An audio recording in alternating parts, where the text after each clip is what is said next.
Само десетина дена по нападот на Југославија од страна на фашистичка Германија, на 18 април 1941 година, единиците на монархофашистичка Бугарија навлегува во Македонија и Источна Србија, кои како подарени територии требаше да представуваат благодарност на Германија за бугарската помош при нападот. Уште со своето влегување, бугарските фашистички единици започнаа отворено да ги остваруваат своите аспирации, да го разединат македонскиот народ, да му провоцираат братоубиствена војна и да му наметнат своја власт. Во окупацијата на Македонија учествуваат 3 дивизии од 5-та окупаторска бугарска армија и 2 бригади гранични чети, 8 контрачети составени од декласирани елементи и професионални убици, приврзаници на Ванчо Михајлов, а подоцна беа формирани специјални полициски и жандармериски единици со вкупно 45.000 војници и 4.500 полицајци и агенти. Не се избираа начини во остварувањето на целта. За асимилаторска дејност беа организирани разни профашистички и царски дружини и организации. За наметнување на собствената волја и власт беа редовно организирани блокади, претреси, ограбувања и реквизиции. Беа применувани најгнасни форми на рецесија и злостор, испраќање на принудна работа во логорите и апсења во специјалните затвори во Скопје, Битола и Софија, каде што многу македонски синови ги оставија на најсвиреп начин своите животи. И од бугарски извори видливи се 35 начини на тепање и мачења и 2 вида на убиства.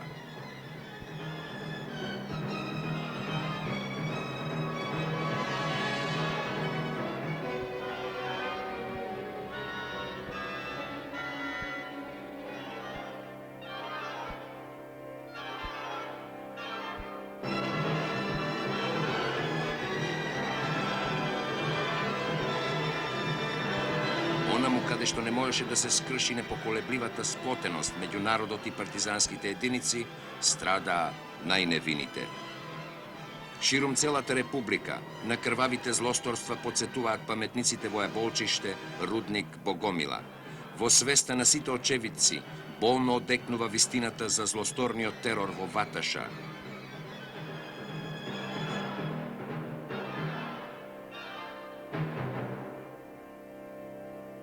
А за крвавите масакри кај местата Пуста кула и Дапница зборуваат и овие сеќавања на преживеаните учесници од овие злосторства, борците Раде Булчевски и Петко Велковски.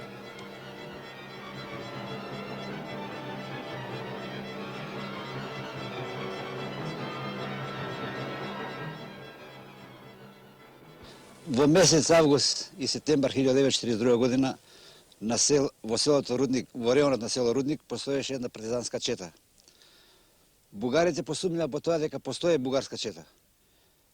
И на 4 септембар 1942 година испратија поголема група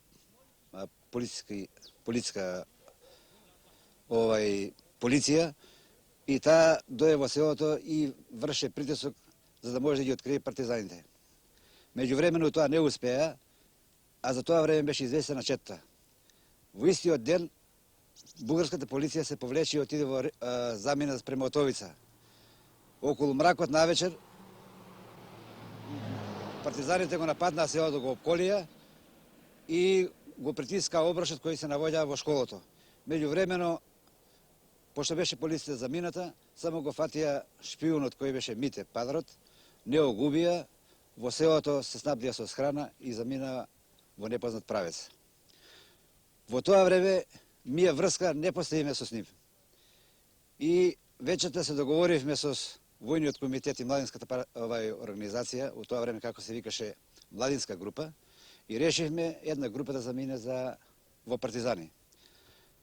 Врската, пошто не беше успоставена со партизанската чета, решивме да идеме у Велес и таму врската поставиме. И на ден 6 септембар 1942 година заминавме во правецот према Раштани. Ние беме провалени и мене ме уапсија во Велес и така паднав во затвор. Утре дента на 7, тоа беше ден понеделник, ме донесе во Скопскиот затвор. Во втората половина на месец септембар 1942 година дојдоа двајца агенти и еден полицајц бугарски од работа ме зедоа со мотивација дека нешто требало да ме распитат. Ме зедоа и ме однесоа во бугарската полиција. Од полицијата ме врзаат заедно со другарот Орде Кабацо, со лисици за рацете и не однесоа во полицајскиот участок. Таму тоа сослушањето беше толку многу тормозено, толку голем тормоз се вршеше над нас, што поедини другари, кога се враќа од сослушањето, просто не можеме да ги распознаеме. Косите му беа искубувани, модрици по лицето, по ушите, по носо, раскрвавени, а некои и не можеа да се движат, затоа што беа врзувани за нозе и тепани по табаните.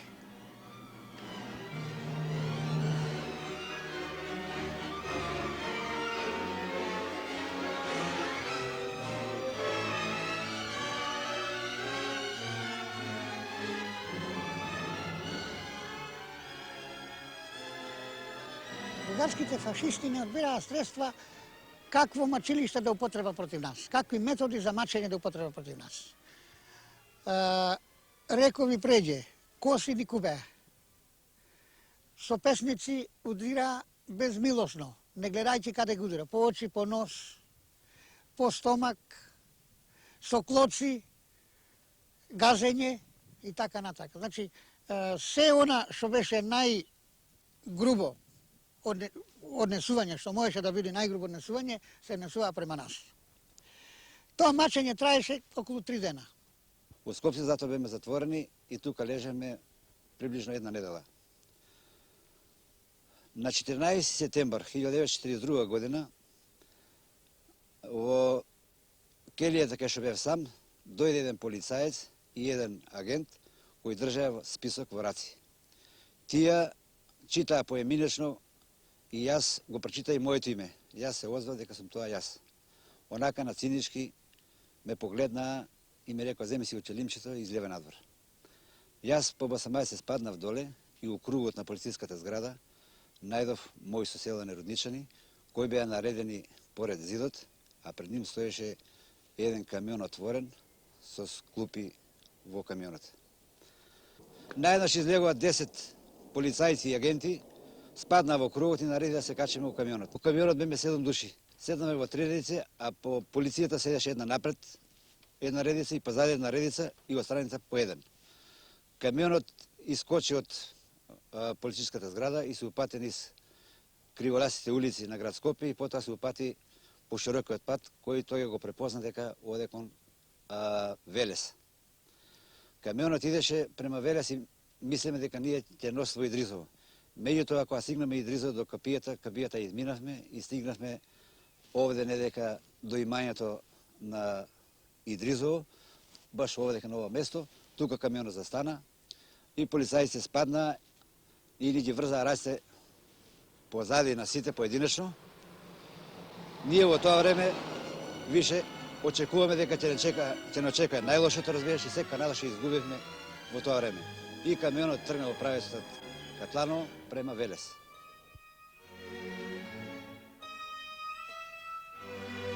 Вечерта кога се смрачи, не извадаа сите што бевме во затворо, не внесоа во една коњушница и таму со една орцома за рака, еден за левата рака, другиот за десната рака, не врзаа околу, односно точно 20 души. И донесоа охрана да не варди така врзани, со напомена дека злогласниот Куцаров тука изјави пред нас дека ќе не носи во некоја пештера, таму над селото Дабница, тоа е таму, некаде, и дека таму има фатено партизани, и дека тие партизани ние треба да ги познаеме и по име да ги кажеме кој како се вика и од каде се роду. Ние го знаеме тоа дека се работи за наше ликвидирање, да никакви партизани нема фатено. И така врзани со голема охрана војска од касарната, не извада и не донеса на овој пат. Кога подигне по патот пак Куцаров не застана и почне да ви држи некоја теорија дека знаеме ние тука во околината на градот, па и на други места има партизани. И дека случајно ако партизаните не нападнат, сите вие ќе слушате мојата команда. И вие, затворениците, а и војниците, охраната. Од Ејчиково велја се поминаме Пуста кула и се спуштаме во правецот према Бела вода. Кај Бела вода, таму не сретна една црна лимузина кои беа бугарски агенти. Тие застана и од транспортот што ги водеа политичките затворници спадна, нешто се договорија, а потоа црната лимузина продолжи према управецот за Скопје. Потоа заврти и камионот со транспортот и застанаме невека на Пуста кула. Тука имаше една окука, се наваја тука, а црната лимузина беше малку измината и не се гледаше од транспортот. Тука на тоа место стоја подлаго време, превидејќи беше времето уште се видјаваше, а веројатно чека и друга група да стигне од Велес со политички затворници, но пошто таа не стигна од Велес поради тоа што камионот имал поголеми кварови, така да чим падна првиот мрак, камионот тргна, лимузината која стоеше пред нас овде на оваа окука, ја поминавме нејзе и чим ја поминавме нејзе, забележав од левата страна од машинка рефали. Ја го забележи само оđенот и камионот продолжуваше и понатака. Чим помина на едно 50 метра, извика полицајците, слевајте, партизаните нападнаа. Кога дојдоме тука, баш на тоа место, и кога почнеме да одиме тука по патот Новој Завојо, чув пукна една пушка, понеа уште една и уште една, 3 пушки. Тоа беше уствари она што ни го кажуваше злогласниот Куцаров, дека ако не нападнат партизани, уствари требаше, кој ќе дојдеме на ова место каде сака да стрела, ќе се даде знак, бидејќи било претходно блокирано местото, и кога ќе се даде со пукање на пушките знак, тога да отпочне стрелањето. И кога дојдеме тука, ни командуваше на сите да легниме. Сите ние, како бевме врзани со ортомата, легнавме. Чим првите легна и повлекоа и сите другите. И му командуваше на војниците, на војската, да се повлечат напред. Така да, војската што не спроводеше, имаш околу 15 души од левата страна, 15 души од десната страна, едно 5-6 души напред пред нас и едно 5-6 души позади нас. Сите тие се повлекоа пред него напред и му командуваше да нанишерат во нас и да почне да стрела. И војската полни пушките му беа на сите, едноставно и уперија во нас и почна да пука. Па тука беа околу 30-40 души војници, секој опали по 5 меткои колку се обира пушката, значи 40 по 5, тоа е околу 200 меткои во нас. 20 души ние бевме врзани. Ние што беме у средњата редица, јас, Панче Пешев од Куманово и Душан Димитриевски, паднавме под телата баш овдека на ова место. Тие паѓаа врз нас и така со крв не обливаа. Помина извесно време, почна ни ги одврзаа раците и онака на кутура гаѓа повторно во нас. Потоа стана извесно време една тишина и наеднаш по извесно време Душан Димитриевски побегна у овој правец вака. И овие грмки, овие што се гледат, ово веројатно се препна и полицаи се стрчаа сите према него. Јас, лежејќи, го гледав фаровите на камионот како му беа поставени, само ги гледав ноите на полицајците, ја дигнав главата, видов дека позади камионот нема никој и јас у овој правец овака избегав право у тој правец. Во тоа пукање, во тоа стрелање, некои другари кои беа смртно погодени веднаш умреа. А имаше другари кои беа тешко ранети, кои уште даваа знаци на живот. Еден другар почна да извикува да живее Комунистичката партија, да живее Црвената армија, да живее партизаните, да живее Македонија. И овој фашистот Куцаров почна даде одговор дека сега ќе ви дадам на сите и Комунистичка партија, и партизани, и Црвена армија, и Македонија. И кога престана, кој испукаа по 5 меткови од пушката, му рапортира еден таму од тие војниците што стрела, му вика, готово. Господин поручник беше тој. Му вика, добре, сега, одреди тројца. Вие тројцата ќе ставите бајонетите на пушките. И ќе проверите, секој кој дава знаци на живот, ќе го бодите. И овие тројцата ставија бајонетите на пушките и почна со ред да прегледува. Првиот ред, јас бев во вториот ред. Првиот ред даваше знаци за живот, тоа беше Добри Ивановски. Почна да го бодат него. Бодејќи го него, ме закачи мене во врато тука, преку неговото тело. А јас емитирав дека сум убиен, дека сум мртов, не давав никакви знаци дека сум жив.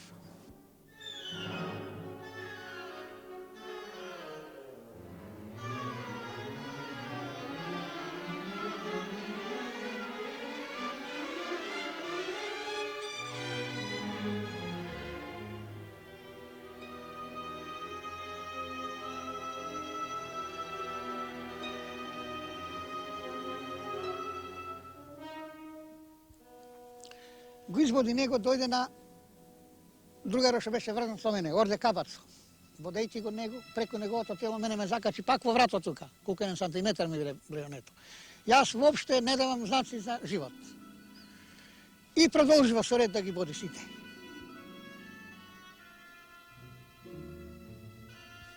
Кога завршија и со последниот, му рапортира дека, господин поручник, сите се готови. Јас го слушам, сето тоа го пратам со полна свес. И тие замина, јас почнам да кроам план. Како можам и кај можам и дали можам да се спасам. А од двете рани кај мене врато ми крвари. Ондак, овие другари што ги бода, еден по еден, како и бода пресечи ортомата таму на куп, на куп, на куп. Јас бев потиснат со телата на другарите. Така да од ним крв течеше на мене, сио бев облен во крв. И така бев жежок, се осеќав дека се наоѓам во некој котел врела вода. Но сепак, кај мене се раѓаше некоја идеја дека може би ќе има спас. И јас, користејќи го мрако беше навечер доцна, постепено почнав да се ослободувам со мрдање на снагата и едно време се ослободив. Ја кренав главата, разгледав на сите страни и установив дека тие се едно 5-6 метра од мене оддалечени и дека излез едино може да биде бегање низ реката долу. Затоа што назад, ако не смем да се вратам, затоа што се врати оваа групата. Напред се тие, а овде нагоре е узбрдица и не знам колку сум и каде сум ранет, може би ќе ме фатат. И почнав да лазам. Со лазење дојдов тука, излазев едно 6-7 метра назад и дојдов до сртот на реката тука, видов едни исушени кранчи на мене ме се видат, тие биле тревки, се ватив за ними, сметав дека ќе се спушам со помошта нивна долу во реката да не дам никаков знак. Меѓутоа, кога се ватив за ними и почнав да се спушам, тие се откина, ми остана во рацете, јас долу дадов знак дека парда човек тука, тупот се створи. И таа тројка тука што седеше, го чуто и почна да вика. Еден побегна и почна да трча тука. Дојдоа по мене, а меѓувреме јас веќе откачи таму едно 5-6 метра. 10 метра и така. И ме видоа. Почна да пука по мене. Меѓутоа, тие припука јас легни. И едно време ми се даде прилика, ја пресеков реката, преминав од онаа страна, една бразда голема имаше, легна во бразата со лазење, се качив и влегов во онаа нива, онаа.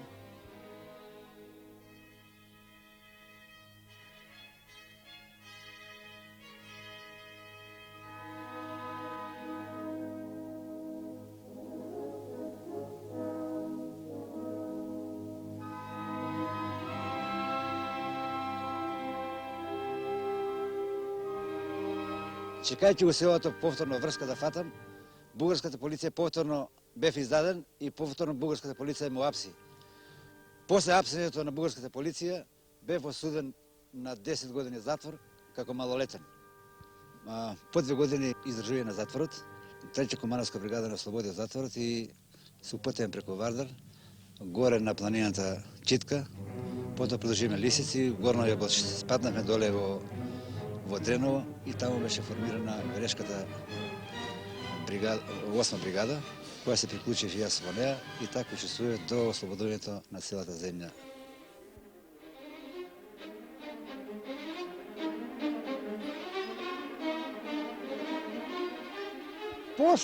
После лекување од едно 10 дена излегов. Се поврзав со партиската организација, отидов у партизани и после известно време, односно на 19 децембар, заедно со една чета од партизански одред, имам една борба таму во селото Прилепеч на Манастиро, каде што во таа борба загина 9 наши другари партизани, а бугарите кажаа само еден војник и еден офицер имаше погинато. Крајот на војната ја дочекав на позадинска работа во Грција, Егејска Македонија. Иначе бев во прва Косовско-македонска бригада, бев во втора бригада, после бев во Народна одбрана 5-та бригада, а претходно сум бил и во Битолскиот одред. Тогаш имав јас 18 години. За мојата работа во тоа време, бугарската полиција, пошто по нивните прописи не можеше да ме осуди на смрт, и изнајделе такво решение, разбираш, без пресуда, да не стрелаат, разбираш, со измама. И на тој начин, на подвален начин, разбираш, инсценира го ова Масахаров, наводно како да партизаните не нападнаа и тука го извршија ова стрелање. Од овај махаса што го извршија бугарските фашисти, само останав жив и така се сеќам како една обавеза, за да можам од време на време да можам да ги посетам овие мои соборци овде кои лежат.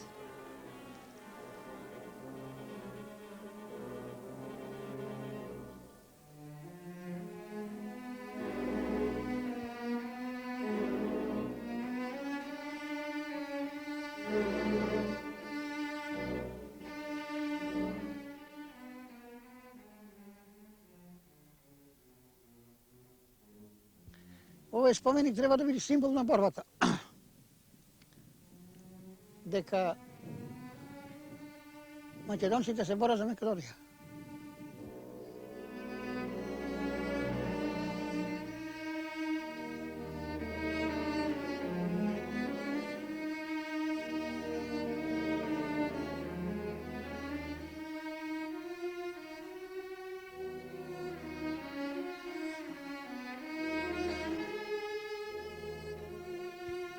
Па Бога ми и на мене.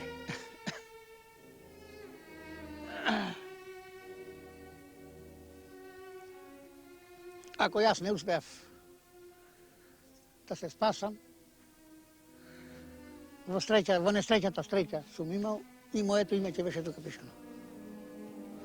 Бевме донесени 20 души. Меѓутоа, јас еден побегнав и еден од селото Дабница по име Тоде Телешовски, а остануваа тука 18. Бројни се спомените што подсетуваат на тешките страдања и големите жртви што бугарските фашисти му ги нанесе на македонскиот народ.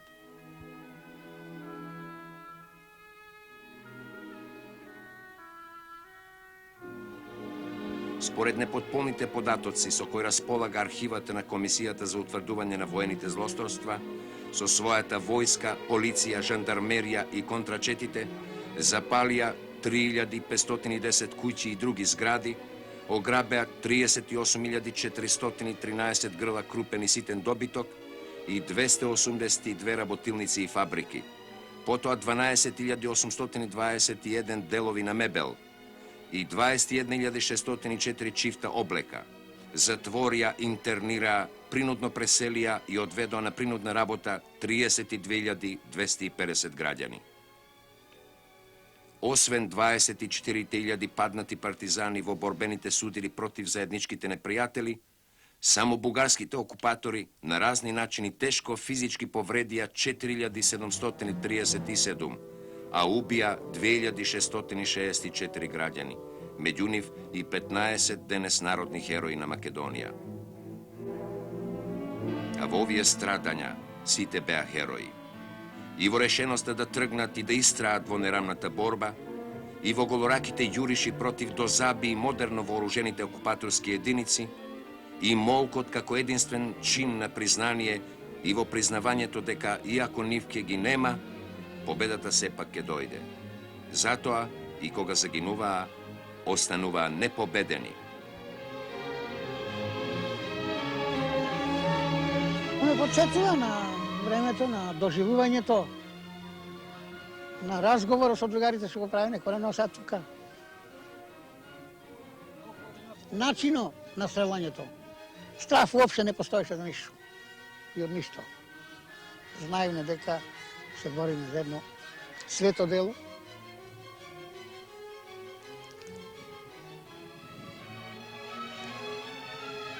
За дело кое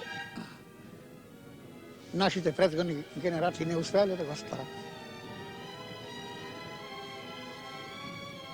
Но ние го ствариле.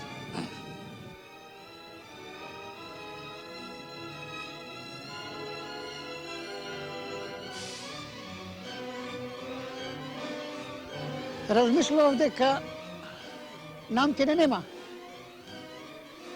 али останува нашите другари кои ќе се освета за нас и кои ќе извојуваа слободата. И дека бевме уверени во тоа, еден ден Македонија ќе биде слободна. Треба да дојде да ги видат овие споменици, да се подсетат дека тие ги извршеле овие зверства. И тоа не само на овој споменик, него има вакви полно споменици кои бугарските фашисти во тоа време вршаа масакар, стрелања, уништувања, палења, читави села, куќи, интернации и така натаму. Тоа му е добро познато на бугарите, на бугарските фашисти, а и на сегашните бугари кои веќе се на власт.